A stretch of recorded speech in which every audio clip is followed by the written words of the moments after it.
Bienvenidos al podcast de Diario Financiero, DF, Mujeres en Acción. Producido por DF Live y conducido por Isabel Ramos. Conversaciones con mujeres líderes en sus sectores. Hola, bienvenidos al 9º episodio del podcast Mujeres en Acción. En esta primera temporada estamos hablando de actualidad con distintas expertas que son parte de la guía de fuentes Mujeres en Acción, una iniciativa que lanzó en marzo Diario Financiero. Soy Isabel Ramos y soy la editora de proyectos estratégicos del DF. Además de liderar la comunidad, somos financieras.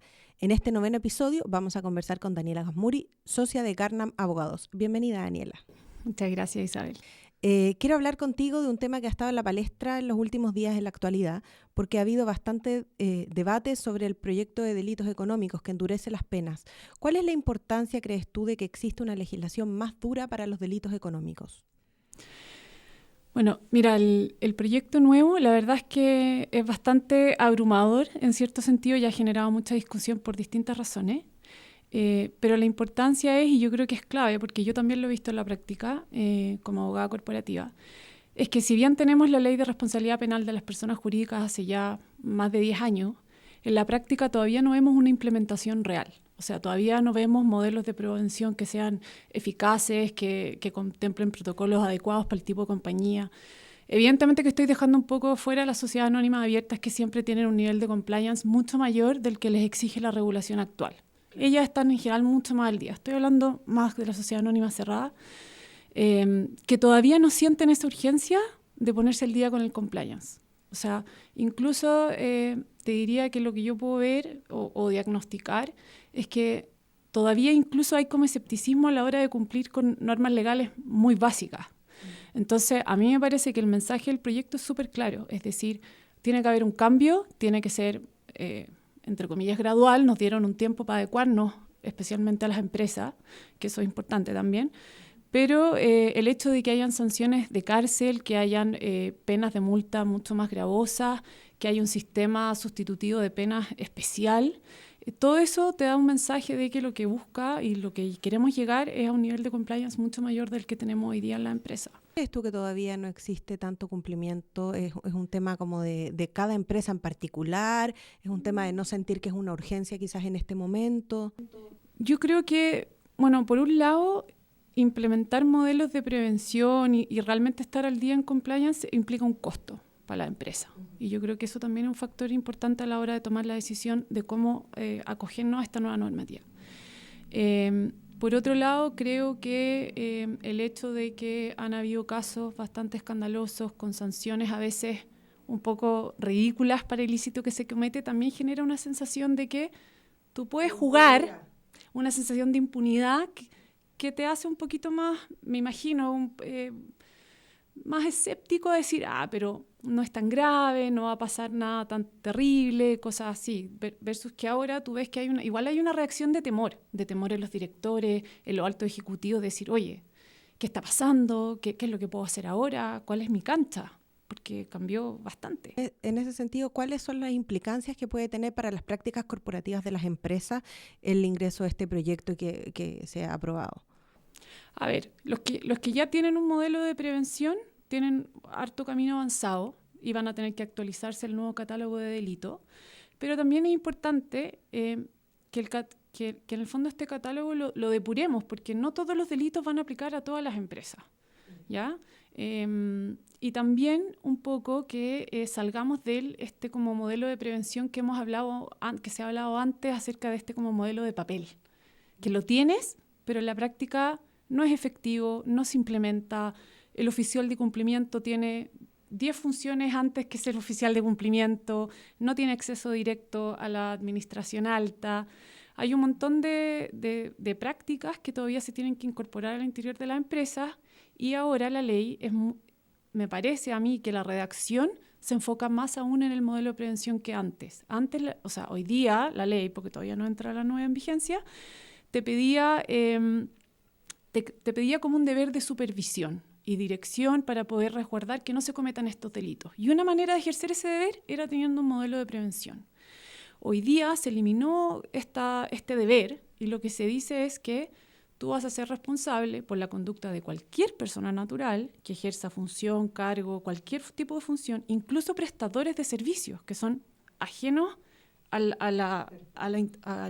como al mundo interno propiamente tal de la empresa, siempre y cuando la comisión del delito se haya visto facilitada o favorecida por la falta de implementación efectiva de un modelo adecuado de prevención de delito. Entonces, yo creo que va a haber un énfasis mucho mayor en el modelo de prevención y que cumpla con los requisitos de la norma, que se ajuste. Bueno, la ley también nos da algunas directrices que son útiles. El modelo, para ser adecuado, uno va a hacer un análisis en atención al giro de la empresa, al tamaño, a la complejidad, a los recursos, porque evidentemente que una empresa con ingresos muy bajos probablemente no va a poder gestionar un despliegue de recursos enormes en temas de compliance versus una que sí los tiene. Así que yo creo que internamente a mí me parece que va a haber un trabajo, especialmente para los abogados internos también, de hacer como un equipo interdisciplinario que te permita realmente hacer un modelo de prevención efectivo, con protocolos reales que se cumplan. Ahora hay varios sujetos responsables de la ejecución de este modelo. Representante legal. Ya no es solo uno, que también te ayuda, porque las empresas a veces son tan grandes en la práctica que no hay conexión entre una área y otra. Entonces a ti no necesariamente te va a llegar una denuncia de otra área o no te va a saltar la alerta para poder prevenir eficazmente el delito. Y el hecho de que tú puedas designar varios sujetos responsables te da más herramientas para poder prevenir la comisión de estos delitos. Así que yo creo que va a haber un trabajo interno bastante sofisticado, mucho más alambricado del que había hoy día, digamos. Sé que es súper importante el punto que estás haciendo, porque la discusión se ha centrado más bien en las penas y en las sanciones que contempla la nueva ley, y no en esto del modelo de prevención, que debería ser el foco de la discusión, digamos. Sí, claro, quizás yo lo estoy viendo desde el lado positivo, es decir, adecuémonos. Hoy día te están dando una herramienta eficaz para defenderte, y esa es tener un modelo de prevención adecuado, eficaz, efectivamente implementado, real, no de papel.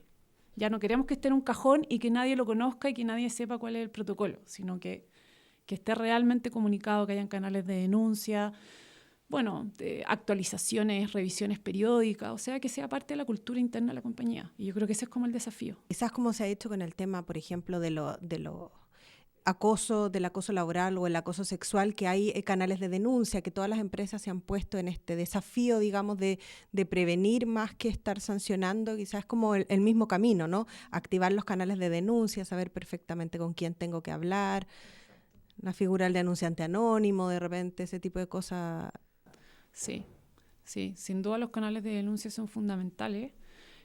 También generan denuncias que a veces son poco efectivas, que no tienen que ver realmente con la comisión de un delito y todo, pero bueno, es un mecanismo para poder estar al tanto de las cosas que suceden y para poder prevenir. ¿Te parece que el téngase presente que interpuso la CPC interpreta las preocupaciones que tienen algunas de las empresas respecto a la nueva ley?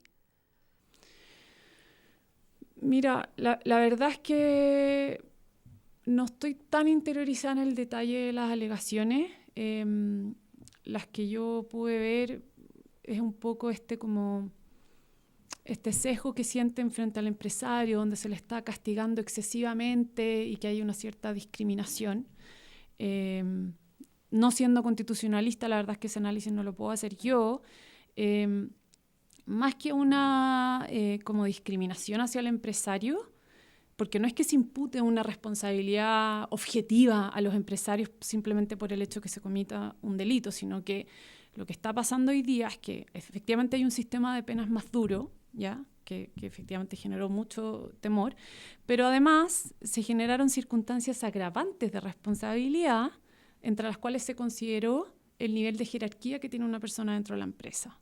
Y yo creo que ese punto en particular puede generar mucha preocupación para las personas que están dentro de los altos cargos en las compañías. También a lo mejor pueden generar problemas de toma de decisiones. O sea, yo creo que hoy día los directorios van a estar mucho más temerosos a la hora de tomar una decisión de si es que tienen o no a lo mejor el riesgo de cometer un delito en un acuerdo más bien comercial, simplemente porque no conocen bien la normativa o vamos a tener que llegar al absurdo de traer un penalista al directorio para que nos asesore cuando queramos tomar una decisión importante. Entonces, yo creo que sí recoge cierta preocupación de las empresas de que se van a volver quizás poco operativas o van a no poder tomar sus decisiones de forma más enfocada en los negocios. En ese sentido yo creo que sí las recoge. Ahora, si realmente es institucional, no lo sé. Me parece que el tema del agravante el agravante lo que te ayuda es a determinar la pena. No es que está diciendo que tú eres responsable solo por el hecho de tener un cargo alto. Claro. Está diciendo que el hecho de que tú tengas un cargo alto implica que tu pena va a ser más alta porque tú tienes una responsabilidad especial, como más relevante que la de alguien que está en un cargo más bajo, que a lo mejor simplemente está siguiendo una instrucción. Claro. Entonces, ahí la ley hace graduaciones de culpa disminuida, culpa más grave, y también hace graduaciones en base al perjuicio patrimonial, que también es importante. ¿Hay otros aspectos que te parezca que pueden ser un poco más problemáticos para los gobiernos corporativos, por ejemplo? Sí, yo creo que, bueno, ya han salido varios como artículos y se ha discutido en la prensa el tema de estos acuerdos abusivos por los accionistas controladores y también por el hecho de que se otorgue información falsa. Porque ahí efectivamente estamos otorgando responsabilidad penal en circunstancias que a lo mejor el directorio o el cargo alto no necesariamente estuvo involucrado en proporcionar esa información falsa. O sea, los estados financieros lo hacen peritos que saben del tema y yo creo que va a haber un poco de temor ahora de filtrar toda la información y asegurarnos de que todo lo que estamos diciendo es totalmente cierto. Y a veces eso va a depender un poco de ciertos criterios de interpretación. O sea, si yo informo una contingencia, pero yo estimo que no es relevante porque el nivel de sanción es bajo o porque el caso es muy débil, pero no lo informé, tú podrías decirme, no, pero me entregaste información falsa porque me debiste haber informado esta contingencia. Pero quizás mi asesoramiento del nivel de la gravedad de esa contingencia no era tan grave como el que tú lo puedes ver. Entonces, yo creo que se van a generar ahí ciertas dudas de interpretación que sí van a generar ahí algunos conflictos y van a hacer que las empresas quizás se vayan al otro extremo, de resguardarse más de la cuenta para evitar verse expuestos a defenderse en un tribunal penal. ¿Qué desafío representa también ahora, pensando en los abogados que están trabajando dentro de las empresas, los oficiales de cumplimiento? ¿Qué desafío representa esta nueva ley para ellos en su labor?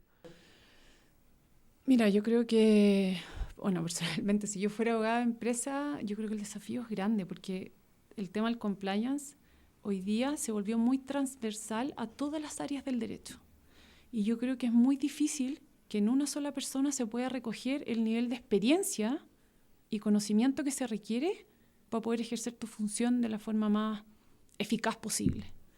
Entonces, en ese sentido, yo creo que hay un desafío de capacitarse aún más en todo este proyecto de ley. Aparte, como son tipos penales nuevos, con criterios de imputación quizás distintos al sistema penal general, digamos, también hay un conocimiento que yo creo que se va a ir generando con la práctica. A medida que vayamos viendo querellas, que se vayan saliendo las sentencias, yo creo que todos nos vamos a tener que adecuar un poco a este sistema de delitos que es nuevo. Claro. Cuando entra en vigor esta nueva ley, digamos, ¿cuáles son los plazos que tiene contemplado? Porque estamos hablando de que tiene muchos desafíos, hay que capacitarse. ¿Cuáles son los plazos de los que estamos hablando? Como el proyecto de ley de delito económico entra en vigencia a partir de su publicación, salvo en lo que se refiere a la ley de responsabilidad penal de las personas jurídicas. La modificación de esa ley va a entrar en vigencia, creo que el primer día del 13º mes siguiente a la publicación. O sea, vas a tener al menos un año para adaptarte a este proyecto que igual ya lo conocemos. Así que, claro, la verdad, varios podemos haber tenido acceso a este proyecto hace meses atrás. Así que yo me imagino que ya las fiscalías que están bien al día en compliance ya empezaron a trabajar hace meses en la adecuación a este nuevo proyecto y ponerse al día. Ahora, yo creo que va a ser importante también que las empresas identifiquen los riesgos. O sea, ¿cuáles son mis riesgos más altos? Y enfocarme de a poco en ir haciendo camino por cada una de las aristas que pueda contemplar el proyecto, porque la verdad es que el catálogo es súper amplio. Los riesgos, me imagino, son súper uno a uno de cada una de esas empresas.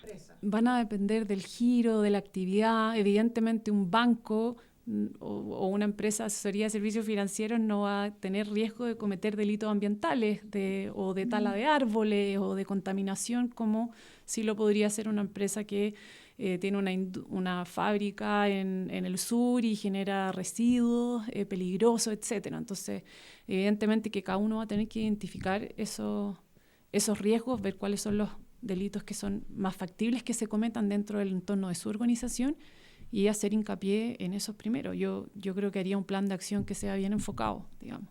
Tratar de abarcarlo todo de una vez es imposible. Para la ciudadanía, ¿tú crees que esto es un gesto que quizás genere mayor confianza en las empresas por parte de la persona? Porque en algún minuto también mencionamos que han habido delitos de algunas empresas que han tenido pena irrisoria y eso ha generado críticas de parte de la ciudadanía, de la opinión pública. ¿Tú crees que esto va en la línea también de generar mayores confianzas? Sí, yo creo que responde a una inquietud de la ciudadanía, de todas maneras. No sé si el proyecto de ley y simplemente su publicación va a generar tranquilidad. Yo creo que cuando veamos que hay sanciones efectivas y probablemente cuando se apliquen penas de cárcel, yo creo que ahí va a haber una especie de sensación de que sí, efectivamente esto es real, el proyecto de ley no es una mera declaración, sino que se va realmente a implementar en la práctica. Y ahí va a depender mucho del trabajo del Ministerio Público a la hora de hacer las investigaciones y yo creo que se va a venir harto trabajo para todo. Para el ministerio, para los abogados de empresa, para los abogados externos, porque probablemente se va a instrumentalizar mucho algunos delitos. Ok, muchas gracias entonces por este tema súper interesante que además ha estado en la contingencia en los últimos días. Te agradezco la participación, Daniela, y nos vemos entonces o nos escuchamos también en un próximo episodio de Mujeres en Acción. Esto fue DF Mujeres en Acción. Conversaciones con las líderes de los diferentes sectores del país. Un podcast del Diario Financiero.